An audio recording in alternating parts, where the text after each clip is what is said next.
నమస్కారాలు. ఈరోజు గవర్నర్ గారి ప్రసంగంలో బడ్జెట్ సంబంధించిన ప్రసంగంలో గవర్నర్ గారు ప్రసంగిస్తున్నప్పుడు గత ప్రభుత్వంలో ఉన్న నాయకులు,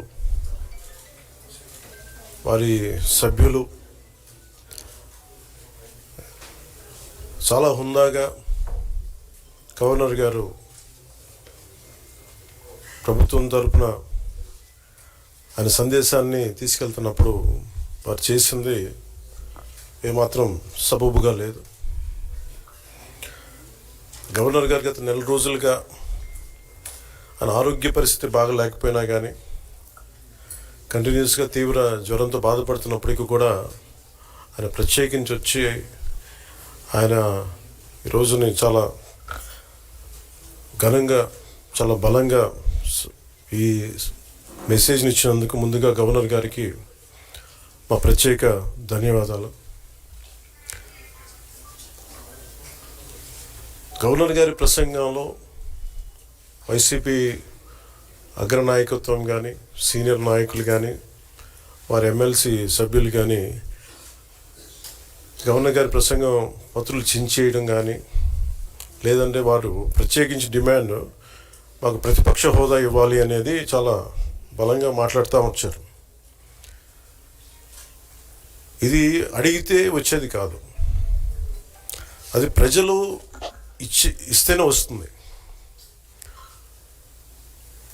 బేసిక్గా ఒకటి హైయెస్ట్ మెజారిటీ ఎవరికి ఉంది వాళ్ళు ప్రభుత్వం ఫామ్ చేస్తారు. వాళ్ళకంటే నెక్స్ట్ స్టేజ్ ఎవరికి ఉంటే వాళ్ళకి ప్రతిపక్ష హోదా ఇస్తారు. అంతేగాని గతంలో మేము ప్రభుత్వాన్ని పరిపాలించాం కాబట్టి మా ప్రతిపక్ష హోదా ఎవరికి ఇవ్వరు. కనీసం జనసేన కంటే కూడా ఒక సీట్ ఎక్కువ ఇచ్చినా కానీ వాళ్ళకి ప్రతిపక్ష హోదా దక్కేది.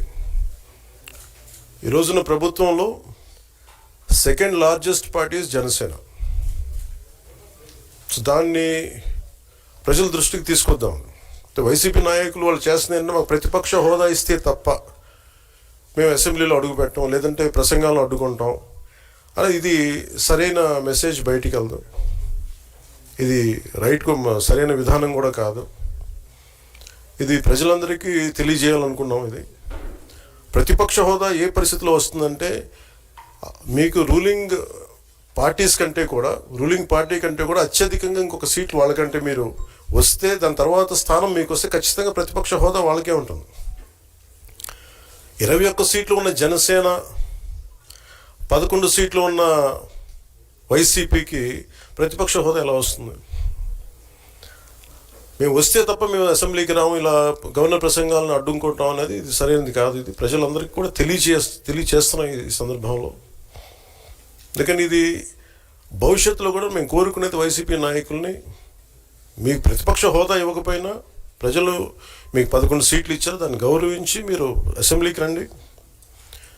మీ స్థాయికి తగ్గట్టుగా మీకు మీకు ఎన్ని ప్రశ్నలు అడగాలో దాని తగ్గట్టుగా ఇస్తారు మీకు. ఇవన్నీ దాటి మన స్పీకర్ గారు కూడా చాలా గౌరవంగా 11 సీట్లు వచ్చినప్పటికీ కూడా చాలా గౌరవంతో ఇంతకాలం వాళ్ళకి ఇస్తూ వచ్చారు. ప్రశ్నోత్తరాల సమయంలో కూడా ఆయనకి ఇచ్చారు. గతంలో కూడా ఇవన్నీ ఆయన రావడానికి కూడా ఆయన ఎలా రావాలి, ఏం చేయాలి, దానికి కూడా చాలా ఏమాత్రం ఇబ్బంది పెట్టకుండా గతంలో కూడా చేశారు. ఫస్ట్ మీరు మనకి గవర్నమెంట్ ఫామ్ అయిన తర్వాత కూడా వీటిని దృష్టిలో పెట్టుకొని వైసీపీ కొంచెం హుందాగా వ్యవహరించాల్సిన అవసరం ఉంది. వైసీపీ నాయకులకు కూడా మీకు బాధ్యత ఉంది. గవర్నర్ గారి ప్రసంగాన్ని మీరు ఆ విధంగా మీరు ప్రశాంతంగా విని దాన్ని వచ్చే జరుగుతున్న సమావేశాల్లో మీరు దాని లోటుపాట్లు మీరు చెప్తే బాగుంటుంది తప్ప ఇలా కూర్చోబెట్టి అరుపులు కేకలు ఇది